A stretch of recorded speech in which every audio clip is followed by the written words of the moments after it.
नमस्कार, मैं हूं माही सिंह और आप देख रहे हैं नेक्स्ट न्यूज। बीते लोकसभा चुनाव में स्वामी मौर्य की बात करें, स्वामी प्रसाद मौर्य को बड़ा झटका लगा। जी हाँ, जिस तरीके से कुशीनगर सीट पर ताल ठोकने के लिए उतरे थे, अखिलेश यादव के साथ गठबंधन में रहे, भारतीय जनता पार्टी के साथ गठबंधन में रहे, 25 सालों तक मायावती के साथ गठबंधन में रहे।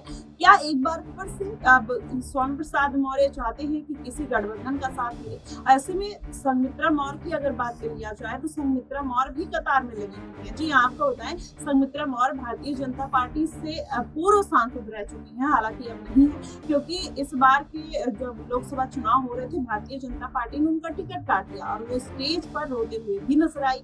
तब स्वामी प्रसाद मौर्य ने बेटी को फटकार लगाई थी, लेकिन बदायूं से इस बार भारतीय जनता पार्टी ने जो सांसद को उतारा था वो सांसद हार जाता है और संघमित्रा मौर्य कहीं ना कहीं 2 बार सांसद रह चुकी। अगर इस बार भी उतरती तो कहीं ना कहीं जीत की संभावना उनकी बन रही थी, लेकिन भारतीय जनता पार्टी ने उनको दरकिनार कर दिया। वैसे में माना जा रहा है कि संघमित्रा मौर्य ही भारतीय जनता पार्टी को दरकिनार कर सकती हैं, क्योंकि जिस तरीके से स्वामी प्रसाद मौर्य का एक रवैया रहा है, भारतीय जनता पार्टी को लेकर लगातार क्रिटिसाइज करते हुए नजर आते हैं, तमाम विवादित बयान देते हुए नजर आते हैं। राम मंदिर को लेकर ऐसे बयान उन्होंने दिए थे जिसके बाद कहीं ना कहीं भारतीय जनता पार्टी किरकिरी करती हुई नजर आई थी। शायद यही कारण है कि संघमित्रा मौर्य को दरकिनार कर दिया गया। हालांकि भारतीय जनता पार्टी ने इस बार तमाम ऐसे चेहरों को दरकिनार किया था, जिसमें संघमित्रा, अपर्णा यादव, वरुण गांधी, तमाम जैसे बड़े नेता हैं उनके नाम शामिल हैं। लेकिन उसके साथ ही अगर देखा जाए तो इस बार जो समीकरण बनते हुए नजर आ रहे हैं, मायावती के साथ स्वामी प्रसाद मौर्य के समीकरण बन गए हैं और वहीं दूसरी तरफ देखा जाए चंद्रशेखर आजाद रामन हो सकता है संघमित्रा मौर्य को बड़ी सीट देते हुए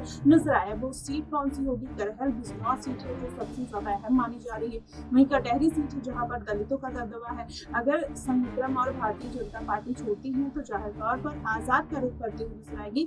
आजाद के साथ स्वामी प्रसाद मौर्य के जो रिश्ते हैं वो काफी बेहतर माने जाते हैं। ऐसे में संघमित्रा मौर्य युवा चेहरा है, युवा नेता है, तो जाहिर तौर पर चंद्रशेखर आजाद उन तमाम चेहरों को साधने का प्रयास करेंगे जिसमें उनको ज्यादा से ज्यादा सीटों पर जीत हासिल हो सके। ऐसे में माना जा रहा है कि आजाद रामन जो है अखिलेश यादव की भी पार्टी में बड़ी सेधमारी कर सकते हैं। इसमें अगर नाम निकल कर आ रहा है आजम खान, दानिश अली का भी नाम आ रहा है कि आजाद हो सकता है आने वाले दिनों में इनको टिकट देते हुए नजर आए।